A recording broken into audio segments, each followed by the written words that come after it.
একটা ভিডিও করার লেগে যে কতবার আমি টেক নিলাম রে ভাই, তাও ঠিক মতো হইতেছে না। Sorry for my low energy. আমি এর আগে অনেকগুলা টেক নিছি এবং এই সেম কথাগুলাই বারবার বলছি। সো এখন আমার শরীরে আর শক্তি নাই। আমি জাস্ট আমার চেয়ারের মধ্যে বয়া ভিডিওটা রেকর্ড করতেছি। So very sorry about my low energy.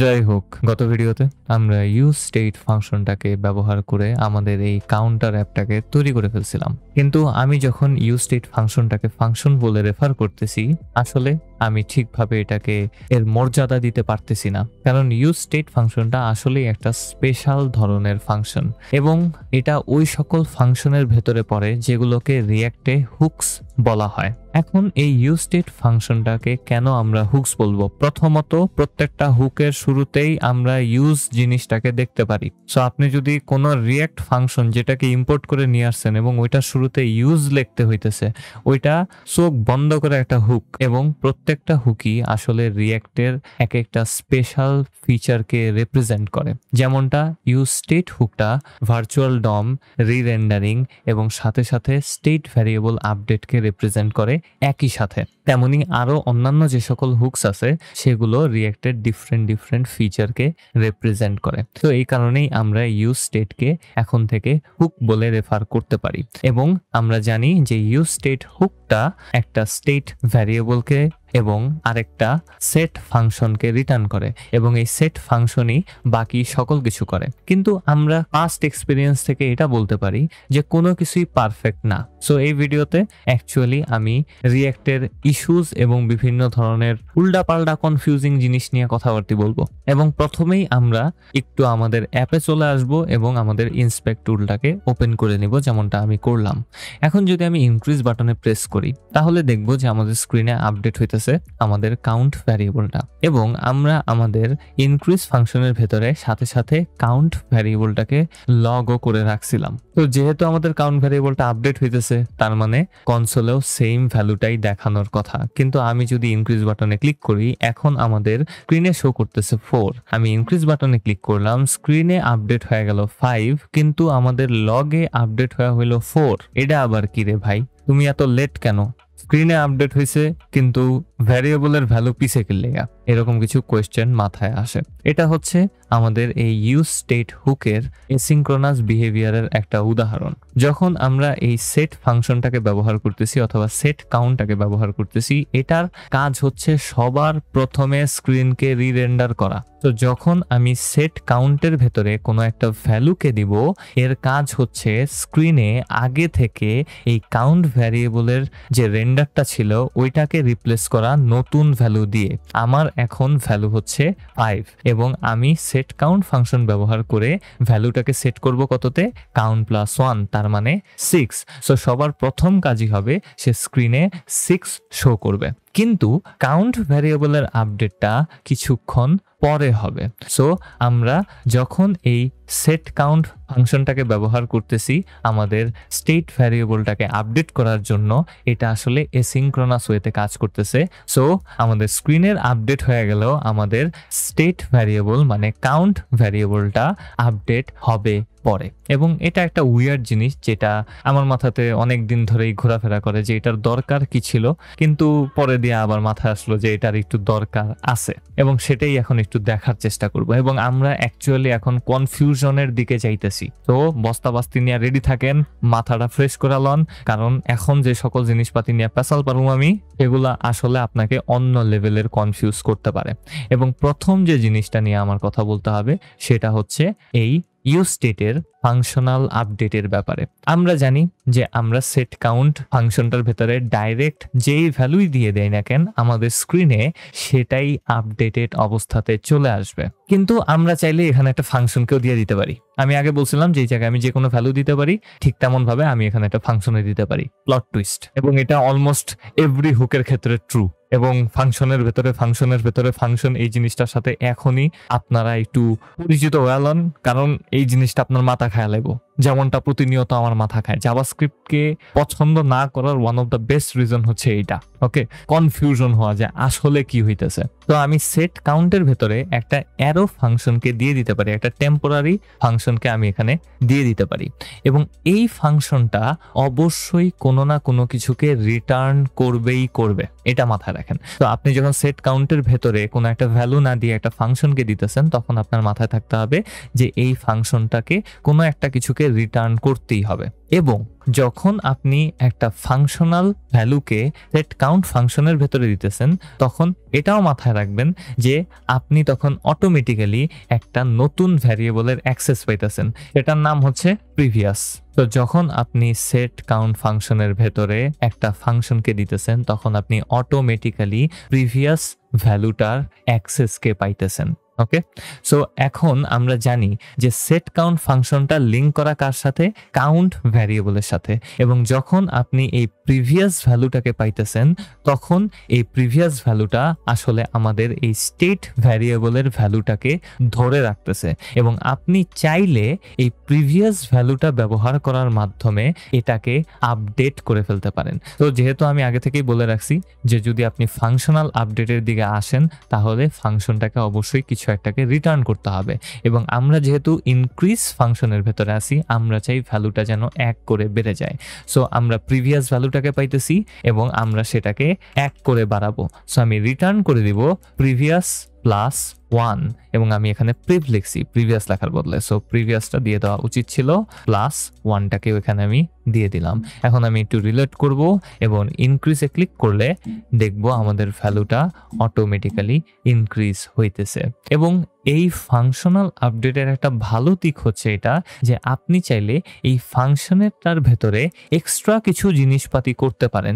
যেমন আমি চাই প্রিভিয়াস ভ্যালুটা যেন স্কোয়ার হয়ে যায়। সো আমি previous is equals to previous into 2 করে দিতে পারি, ধরলাম ডাবল করে দিব। এবং এখন যদি আমি একটু রিলোড মারি এবং ইনক্রিজ করি, তাহলে দেখব আমাদের ভ্যালুটা প্রতি ক্লিকে ক্লিকে ঠিক প্রিভিয়াসের ভ্যালুটা প্রিভিয়াস ইনটু 2 হয়ে যেতেছে, এবং সেটা প্লাস 1কে আমাদের স্ক্রিনে আপডেট করে দিতেছে। সো এই প্রিভিয়াসটাকে ব্যবহার করার মাধ্যমে আসলে আমরা অনেক ধরনের এক্সট্রা জিনিসপাতি করতে পারি, যেটা আমরা আমাদের এই নিচের সেট কাউন্টে ডাইরেক্ট ভ্যালু দেওয়ার মাধ্যমে নাও করতে পারি। সো এটা একটা অ্যাপ্রোচ হইতে পারে, এবং আমি আপনাদেরকে একটা খুবই ইন্টারেস্টিং টাস্ক দিতে চাই। আমি আগের পরিস্থিতিতে নিয়ে আসি সবকিছুকে, এবং আমরা এখানে ফাংশনাল আপডেটটাকে ব্যবহার করছি, এবং আমি চাই আপনারা যেন ফাংশনাল আপডেটটাকে ব্যবহার করে ডিক্রিজের বাটনের জন্য এমন একটা মেকানিজমকে ইমপ্লিমেন্ট করেন যে আমরা যেন কখনো 0 থেকে নিচে যাইতে না পারি। তো ডিক্রিজ বাটনে ক্লিক করলে আমরা নেগেটিভ ইনফিনিটি পর্যন্ত যাইতে পারতেছি, কিন্তু আমি চাই না 0 থেকে আমরা নিচে যাই, কারণ এটা একটা কাউন্টারের ভ্যালু শুধু বাড়বে এবং কমানো সম্ভব, কিন্তু 0-র নিচে আর কি কাউন্ট করবো রে ভাই, তাই না? সো আমি চাই না যেন আমি 0-র নিচে চাইতে পারি। এটাই হচ্ছে আপনাদের টাস্ক। এই নতুন ফাংশনাল আপডেটকে ব্যবহার করার মাধ্যমে আপনি ভেতরে একটা কন্ডিশনাল স্টেটমেন্টকে ব্যবহার করবেন যেন আমাদের ভ্যালুটা আর কখনো 0-র নিচে যাইতে না পারে। আমার মনে হয় এটা একটা ভালো প্র্যাকটিস হবে আপনাদের জন্য, এবং আপনারা অবশ্যই এটাকে ট্রাই করবেন। আর যদি না পারেন, আমার গিটহাবে এটা আগে থেকে করে দেওয়া আছে, সেখান থেকে আপনারা সেটাকে দেখে নিতে পারেন, কিন্তু আমি ভাই এটা করে দিব না, ঠিক আছে? এবং আমরা এখানে দেখতে পারলাম যে আসলে আমরা ফাংশনাল আপডেটটাকে সেম ওয়েতে ব্যবহার করতে পারি, কিন্তু আমাদের যে ওই এসিনক্রোনাস বিহেভিয়ারটা ছিল এটা কিন্তু থেকেই যাবে, এটা কিন্তু ফিক্স হবে না। তো আমি এখানে যদি রিলোড মারি, ইনক্রিজ করলে দেখব যে আমাদের ভ্যালুটা 1 ঘর অলওয়েজ পিছায়াই থাকবে। এবং এই ফাংশনাল আপডেটটাকে আরেকটু বেটার ওয়েতে বোঝার জন্য আমি আপনাদেরকে আরেকটা এক্সাম্পল দিতে চাই। আমার মনে হয় সেই এক্সাম্পলটা দেখলে আপনারা একেবারে সুন্দরভাবে বুঝা যাবেন যে আসলে কেন আমরা এই ফাংশনাল আপডেটটাকে বেশি ব্যবহার করব এবং ডাইরেক্ট আপডেটটাকে কম ব্যবহার করব। সো এই জন্য আমি এখানে জাস্ট সিম্পল আরেকটা বাটনকে তৈরি করে নিব, যেটার নাম আমি দিব ডাবল বাটন। তো এখানে আমি ডাবল নামক একটা বাটনকে তৈরি করি আপনাদের জন্য, এবং এই ডাবল বাটনটার কাজ হবে যে এটা কোনো কিছু করার আগে 3 সেকেন্ড অপেক্ষা করবে এবং তারপর স্ক্রিনের ভ্যালুটাকে ডাবল করে দিবে। এটা হচ্ছে আমাদের এই ডাবল বাটনের কাজ। তো আমি আমার বাটনের জন্য নতুন একটা ফাংশনকে তৈরি করে নিব, যেটার নাম আমি দিয়ে দিব ডাবল। ডাবলটা একটা অ্যারো ফাংশন হবে অবশ্যই। তো অ্যারো ফাংশনের জন্য আমি ব্রেকেট দিয়ে তারপর একটা অ্যারো দিয়ে সেকেন্ড ব্রেকেট দিয়ে দিতে পারি। এবং সেকেন্ড ব্র্যাকেট দিয়ে দেওয়ার পর আমাদের এখন মেইন মেকানিজমটাকে ইমপ্লিমেন্ট করতে হবে। তো আমাদের মেকানিজমটা কি ছিল, ডাবল বাটনে প্রেস করলে 3 সেকেন্ড ওয়েট হবে, তারপর আমাদের স্ক্রিনের ভ্যালুটা ডাবল হয়ে যাবে। সো এই ডিলে যে ইফেক্টটা 3 সেকেন্ড ওয়েট করার যে ব্যাপারটা, সেটা করার জন্য আমি এখানে একটা বিল্ট ইন ফাংশনকে ব্যবহার করতে পারি যেটার নাম হচ্ছে সেট টাইম আউট। এবং আমি এখানে সেট টাইম আউট যদি লিখতে পারি ঠিক মতো, টিটা বড় হাতের দিতে হবে। এবং এই সেট টাইম আউট ফাংশনের ভেতরে আমরা দুইটা জিনিসকে দিতে পারি। একটা হচ্ছে নর্মাল একটা ফাংশন, মানে এই টাইম চলাকালীন সময়ে কি হবে সেটা এবং কতক্ষণ ধরে গ্যাপ থাকবে। তো আমি এখানে একটা কমা দিয়ে প্রথমে গ্যাপ টাইমটাকে দিয়ে দিতে চাই। সো কমার পরে অবশ্যই গ্যাপ টাইমটাকে দিতে হবে। সো এখানে আমি 3000 দিয়ে দিতে পারি, কারণ সেট টাইম আউটের ভেতরে আমাদের মিলি সেকেন্ডে টাইমটাকে দিতে হয়। সো 3000 মিলি সেকেন্ড আমি এখানে দিয়ে দিলাম 3 সেকেন্ড বুঝানোর জন্য। এবং এখানে আমি এখন একটা এক্সট্রা ফাংশনকে দিয়ে দিব যেটা আমাদের এই ফুল টাস্কটাকে, মানে কি হবে এই সময় থাকা অবস্থাতে, সেটাকে ডিফাইন করবে। সো এই কারণে আমি একটা অ্যারো ফাংশনকে তৈরি করলাম এবং এই অ্যারো ফাংশনের ভেতরে এখন আমি সেট কাউন্ট ফাংশনটাকে দিয়ে দিতে পারি। এবং সেট কাউন্ট ফাংশনের ভেতরে আমি ডাইরেক্টলি প্রথমে কাউন্ট ইনটু 2 ভ্যালুটাকে দিয়ে দিব। এবং আমার মনে হয় এতটুকুতেই কাজ হয়ে যাওয়ার কথা। তো আমি একটু রিলোড মারবো। আমি এখনো ডাবলটাকে অন ক্লিকে অ্যাড করি নাই। সো অন ক্লিক আমরা ডাবল ফাংশনটাকে এখানে লিখে দিতে পারি এবং লিখে দেওয়ার পর আরেকবার রিলোড মারবো। অ্যান্ড ইনক্রিজে ক্লিক করলে ইনক্রিজ হইতেছে, ডিক্রিজে ক্লিক করলে ডিক্রিজ হইতেছে, রিসেট তো আছেই। এবং ডাবলে ক্লিক করলে আপাতত কিছু হবে না, কারণ আমাদের স্ক্রিনে শো করতেছে কত, 0। সো আমি এখানে একটা ভ্যালুকে বাড়ায় নিব এবং ডাবলে ক্লিক করলাম, ওয়েট করতেছি কিছু হয় কিনা দেখি, এবং দেখতে পারতেছি যে 2 হয়ে গেল। ঠিক 3 সেকেন্ড ওয়েট করে 2 হয়ে গেছে। আমি আরেকবার ক্লিক করলাম, 3 সেকেন্ড ওয়েট হইতেছে এবং 4 হয়ে গেল। আরেকবার, এবং জাস্ট টেস্টিং এর জন্য আমরা দেখতেছি সবকিছু ঠিকঠাক আছে কিনা। কিন্তু হ্যাঁ, কাজ করতেছে সবকিছু। কিন্তু যদি আমি মাল্টিপল টাইমস আমাদের বাটনে ক্লিক করি তাহলে কি হবে? আমি এখানে 3-4 বার অথবা যতবার ইচ্ছা ততবার ক্লিক করে দিলাম এবং একটু ওয়েট করে দেখব যে তাও আমাদের ভ্যালুটা শুধু একবারই ডাবল হয়েছে।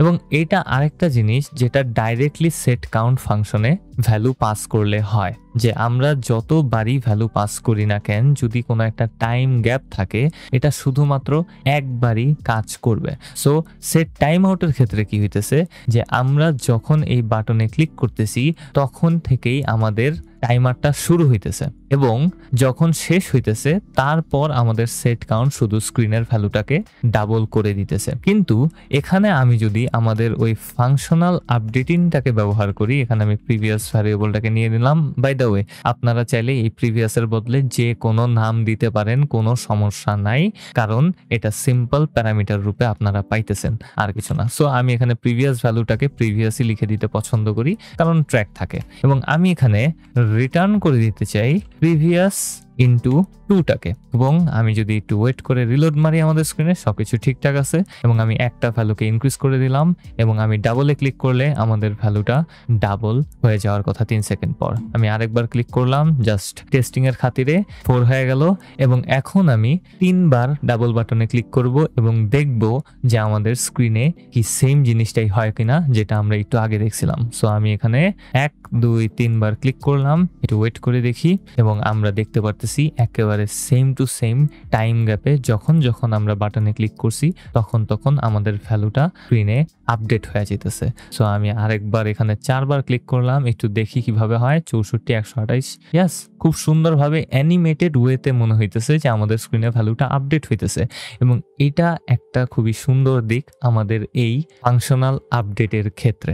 এবং এটা অলওয়েজ আমাদের কাউন্ট ভ্যারিয়েবলের অথবা স্টেট ভ্যারিয়েবলের প্রিভিয়াস স্টেটটাকে ধরে রাখে, যেটা আমরা আগের অ্যাপ্রোচে দেখি নাই, যেটা ছিল ডাইরেক্টলি ভ্যালু পুশ করা। সো ডাইরেক্টলি ভ্যালু পুশ করলে সেটা শুধুমাত্র একবারই স্ক্রিনের ভ্যালুকে আপডেট করবে, শুধুমাত্র ওই ভ্যালুটা থেকে যেটা আমরা সেট কাউন্টের ভেতরে দিছি। কিন্তু যখন আমরা এই ফাংশনাল আপডেটকে ব্যবহার করব, এটা অলওয়েজ প্রিভিয়াস কাউন্টের স্টেটটাকে খুঁজে বের করবে। সো এই কারণেই আসলে আপডেটটা বারবার বার হইতে পারতেছে। আমি আরো 3 বার দিলাম এবং সেম ওয়েতে আমাদের স্ক্রিনে আপডেটটা টাইম গ্যাপ মেনটেন করেই আপডেট হবে এবং আশা করি আপনারা ইউস্টেটের এই ফাংশনাল আপডেটটাকে ভালোভাবে বুঝতে পারছেন এবং সাথে সাথে এসিনক্রোনাস বিহেভিয়ারটাকেও ভালোভাবে ধরতে পারছেন এবং এরই মাধ্যমে আমরা একেবারে ইউস্টেটের বেসিক জিনিসপাতিগুলা বুঝা গেছি এবং আমরা আমাদের কাউন্টার অ্যাপটাকে তৈরি করে ফেলতে পারছি এবং এর থেকে আরও কিছু অ্যাডভান্স জিনিসপাতি আছে ইউস্টেটের ক্ষেত্রে ব্যবহার বিধি সম্পর্কে আমাদের জানতে হবে এবং একটা এক্সট্রা রুল বাকি আছে যেটা আমরা পরবর্তী প্রজেক্ট যেটা আমি পরের ভিডিও থেকে স্টার্ট করতে যেতেছি সেখান থেকেই শেখা শুরু করব। সো পরের ভিডিওতে দেখা হবে।